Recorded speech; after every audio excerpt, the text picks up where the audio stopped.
Le concept tire sa légitimité de la théorie de la communication divine, c'est-à-dire de la révélation coranique elle-même. Si l'on considère que le Coran, c'est un esprit, donc la parole de Dieu à l'origine est un souffle, mais qui a pris corps dans une langue à destination d'une anthropologie et d'une culture particulière. Donc le passage de l'esprit au corps, c'est une forme d'acculturation, c'est-à-dire que le souffle, ruh, l'esprit du Coran, s'est drapé de la culture des gens auxquels ce message a été destiné en premier chef. Et comme disent les savants, al-ibratu bi khususi sabab la bi umumi al-lafz, c'est-à-dire ce qui doit être considéré dans l'interprétation du texte, c'est le sens circonstanciel et non la sémantique absolue du verset. C'est la doctrine de l'imam Malik, la doctrine d'un certain nombre de hanbalisme, c'est la doctrine de la plupart des shafi'ites, etc., etc. Donc, c'est la circonstance d'abord, l'universalisation est un mode par déduction, par analogie. Et donc, il y a déjà dès le départ une acculturation inconscientisée dans le rapport au texte. Parce qu'il y a le verbe, il y a l'écrit. Le Coran, c'est un verbe qui s'est fait écrit. Donc il y a passage de la parole à l'écrit. L'écrit, c'est une trace de la parole. Donc quand on fait le commentaire du Coran, on fait le commentaire des traces de Dieu, les ayats, les signes.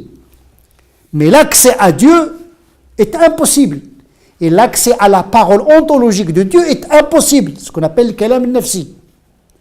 Les ash'arites parlent de l'amr et l'ibara. L'amr, c'est l'ordre ontologique, c'est la parole, c'est-à-dire la pensée de Dieu, intime, inaccessible, qui a été traduite dans l'ibara, c'est-à-dire dans le langage du Coran, comme sa pensée, sa parole ontologique a été traduite dans la Torah, dans une langue de l'hébreu, l'araméen pour l'évangile. Donc il y a la pensée de Dieu, ce qu'on appelle le kalam al-nafsi, et puis c'est l'ash'arite, il dit al-ibara, l'expression. Cette expression, elle est acculturée par essence parce qu'elle s'inscrit dans l'histoire et dans une culture. Tout simplement, sans culture, il n'y a aucune réception ni transmission du message possible. Donc il faut la culture.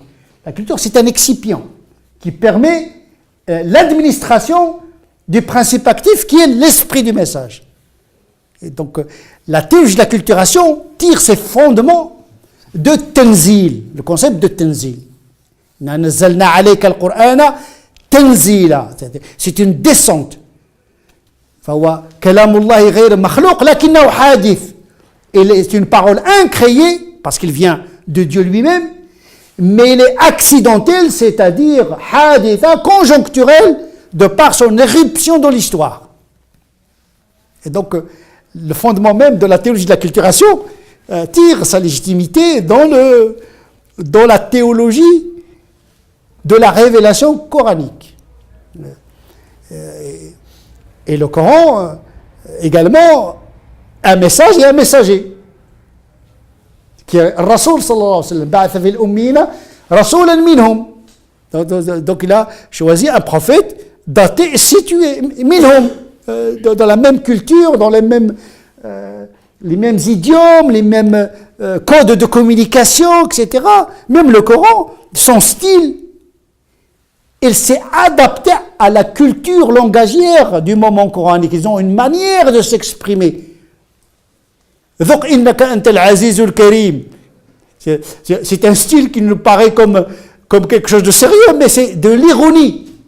Ça fait de l'ironie. Donc, il y a la pragmatique du langage. La pragmatique du langage, c'est-à-dire l'usage, l'intonation du langage obéit à des idiomes culturels. Donc, la culture est dans le texte.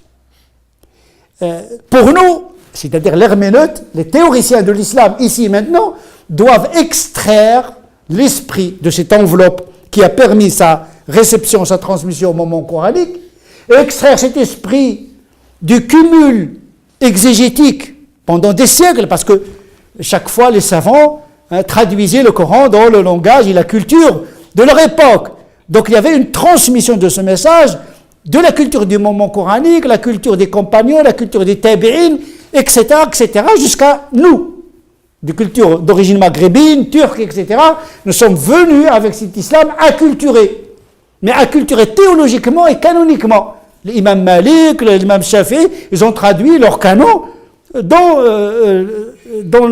la culture, l'ada sharia muhakkama. La culture est normative. Donc 99% de la sharia en matière de mu'amalat, c'est de la culture, le urf, les codes, etc. Donc effectivement, comment sortir ce nucléus incompressible des messages coraniques pour l'envelopper par la culture de notre contexte.